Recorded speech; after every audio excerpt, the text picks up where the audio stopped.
It wasn't easy. There were a lot of deep state obstacles that exist still within the intelligence community. But ultimately, we had a whistleblower who came forward that brought some critical pieces to this story.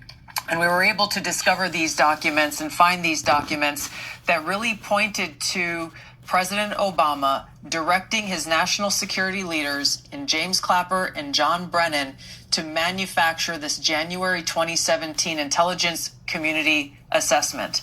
The investigation that I led at ODNI that we released last week, Friday, provided a lot of those foundational building blocks and proof for what we know happened.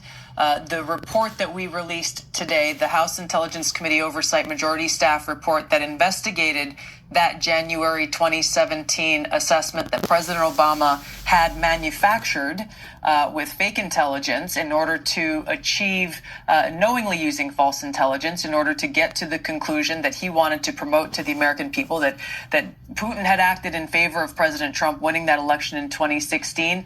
The report we released today, line by line, goes through it, dissecting and debunking the knowing falsehoods and lies that were included in that assessment with the specific intent to undermine the legitimacy of President Trump, to subvert the will of the American people who had just voted to elect Donald Trump in 2016, and to, in essence, launch this years-long coup against President Trump that lasted throughout the 4 years of his administration back in 2016. You mentioned, Director, that there's, I guess, deep state actors who are still trying to prevent the truth from coming out. What do you mean by that?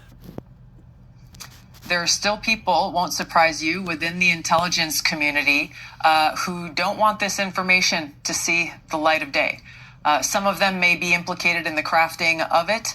Others are concerned about people being embarrassed. Others are concerned about accountability and what else we will discover as we continue down this path towards the truth and bring about accountability for the American people. That's really what this is all about, and why it does such a disservice. I was standing there in the White House press briefing room and hearing some of these crazy questions being asked by members of the media who are trying to distract and deflect away from the historic expose that we have brought forward that once again puts into question the American people's ability to trust the integrity of our democratic republic. And the reason why that is, and it's similar to the deep state actors who have been trying to stop us from releasing this, is that we have members of the media who were complicit in this from the very beginning, who were leaked early copies of this, or at least lines from this January 2017 Obama manufactured intelligence